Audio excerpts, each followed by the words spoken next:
Telangana Congress party సర్కార్ల ప్రశ్నించితే case, ప్రభుత్వం చేస్తున్న పనులను విమర్శించితే అరెస్టు, నిరసన తెలిపితే లాఠీ దెబ్బలు, మా భూమి మాకే అని తిరగబడితే చేతులకు సంకెళ్ళు, ఆదివాసుల అక్కల చెల్లెల మీద అఘాయిత్యాలు. ఇదేనా ప్రజాస్వామ్యం? ఇదేనా స్వేచ్ఛ? ఇదేనా ఇందిరమ్మ రాజ్యం? కాంగ్రెస్ పార్టీని చూసిన గాని ఇసొంటి కాంగ్రెస్ పార్టీని నేనెన్నడూ చూడలేదు అని అంటున్నది ఇగో ఈ ముసలమ్మ. అరే ఎందుకు అంటున్నది? ఆమెకు అంతగానో ఎందుకు కోపం వస్తున్నది అనేది చూద్దాం పార్రి.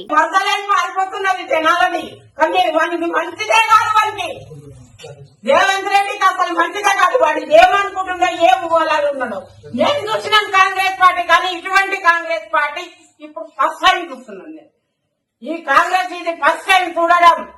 నేను నా పుట్టుక నుంచి పెద్దగా ఇందాక కాంగ్రెస్ పార్టీలు వచ్చినాయి, అన్ని చూసినాను, కానీ ఇట్లాంటి పరిస్థితి నేను చూడలేను. అసలు నేను చూడలేను. ఎంత మందిని సర్వనాశనం చేస్తున్నాడు. కొన్ని రోజులు నలుపు, కొన్ని రోజులు తెలుపు. ఇప్పుడు అధికారం ఉన్నదని ఎగిరెగిరి పడితే ఎట్లా? నీకు కూడా ఇసొంటి పరిస్థితి వస్తుందని ఏడ్చుకుంటే చెప్తున్నది ముసలమ్మ. ఎమ్మెల్యే కౌశిక్ రెడ్డి ఇంకా కొంతమంది బీఆర్ఎస్ పార్టీ లీడర్లు ఉండంగా ఇట్లా మాట్లాడుతున్నదంటే ఏదో పెద్ద ముచ్చట జరిగే ఉంటది అనుకుంటున్నారు కదా. అవును, బీఆర్ఎస్ పార్టీ సోషల్ మీడియా కార్యకర్త శశిధర్ గౌడ్ అనే పిల్లగాన్ని కేసు పెట్టి అరెస్టు చేసిండట. అగో వాళ్లకు అండగా ఉండేతానికి శశిధర్ గౌడ్ ఇంటికి పోతే ఇగో గిట్లా మాట్లాడింది తన తల్లి. ఇంకేమంటున్నదో చూడుర్రి. మనకు కూడా వస్తుంది కదా, ఏమో ముందు ఏమో అంటే చూడు, కురుకురికి పాలు తాగితేనంటే నోరు కాలిందట, వేడి పాలు. ఎక్కువ పొంగిన పాలు కొయ్యిపాలే. అంతా ఎక్కువ పొంగుతున్నాడు బాగా.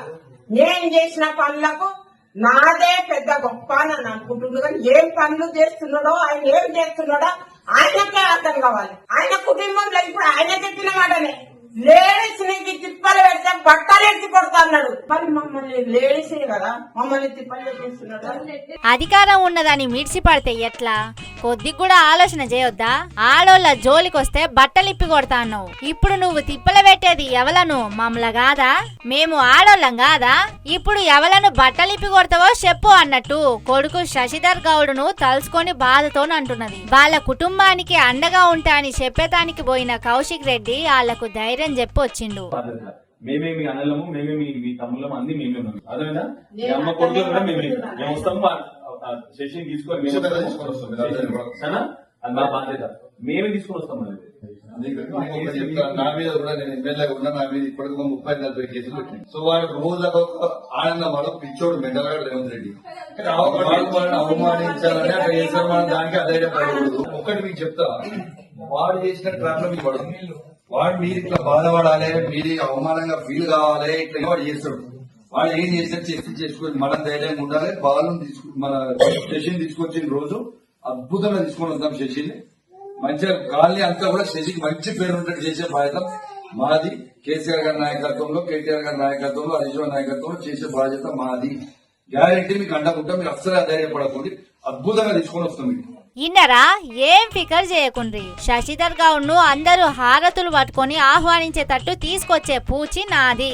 మేము అన్నలం తమ్ముళ్ళం అనుకోండి. సర్కారు మనల్ని ఎంత తిప్పల పెడదామని చూసినా అధైర్యపడొద్దని భరోసానిచ్చే మాటలు చెప్పిండ్రు. సరే, ఎట్లాగూ బీఆర్ఎస్ పార్టీని నమ్మినోళ్లను కాపాడుతుంది గాని ఈ రేవంత్ రెడ్డి సర్కారు ఆగడాలే రోజు రోజుకు ఎక్కువ అవుతున్నాయని బాధపడుతున్నారు అక్కడికి వచ్చిన జనాలు.